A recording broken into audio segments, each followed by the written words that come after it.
তো ওরা এরকম ধোঁকা দিতেছে, দেখেন কোরআন শরীফের মতো করে ইনজিল শরীফ বানাইছে। সাধারণ মানুষদের খুব সহজে ধোঁকা দেয়।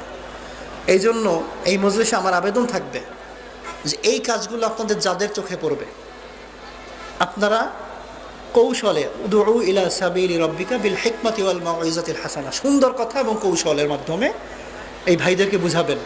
এবং আমি আরও একবার আসছিলাম, তখন আমার এই ফেরদৌস ভাইয়ের সাথে দেখা হয়েছিল। ভাইয়েরা একটা অত্যন্ত দামি মিশন নিয়ে কাজ করতেছেন। আপনারা জানেন যে মানুষের ঈমান ধ্বংস করার জন্য, মুমিনের ঈমান ধ্বংস করার জন্য, ঈমান ধ্বংস করার জন্য শয়তানের সহযোগীরা সাধারণ মুসলমানদেরকে ভুল বুঝায়া ঈমান হারা করে খ্রিস্টান বানাইতেছে। এবং সেই কার্যক্রম বেশিরভাগ যে জায়গায় হয় সেটা হলো এই কুড়িগ্রাম উত্তর অঞ্চলে। কুড়িগ্রামে মুসলমান থেকে খ্রিস্টান 16,000-এর বেশি। 16,000-এর বেশি কুড়িগ্রামে যারা মুসলমান থেকে খ্রিস্টান হয়ে গেছে।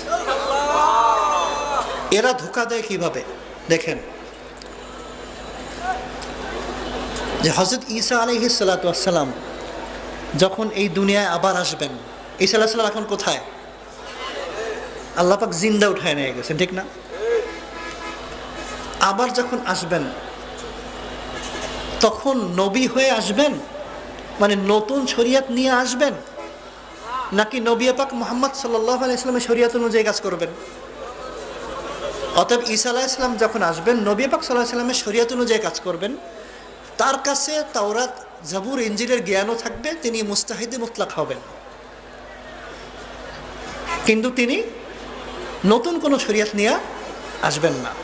কিন্তু সাধারণ মানুষ তো এই বিষয়টা জানে না।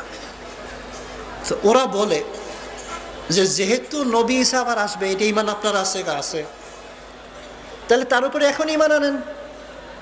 ধোকার জায়গাটা বুঝতে পারছেন? তো ওরা এরকম ধোকা দিতেছে, দেখেন কোরআন শরীফের মতো করে ইনজিল শরীফ বানাইছে। সাধারণ মানুষদের খুব সহজে ধোকা দেয়। এই জন্য এই মজলিসে আমার আবেদন থাকবে যে এই কাজগুলো আপনাদের যাদের চোখে পড়বে, আপনারা কৌশলে উদউ ইলা সাবিলি রব্বিকা বিল হিকমাতি ওয়াল মাউইজাতিল হাসানা, সুন্দর কথা এবং কৌশলের মাধ্যমে এই ভাইদেরকে বুঝাবেন। এবং যারা এই মিশন নিয়ে কাজ করে, অর্থাৎ এই শয়তানের মিশন ঠেকানোর জন্য যারা কাজ করে, তাদেরকে সর্বত্র সহযোগিতা করবেন ইনশাআল্লাহ।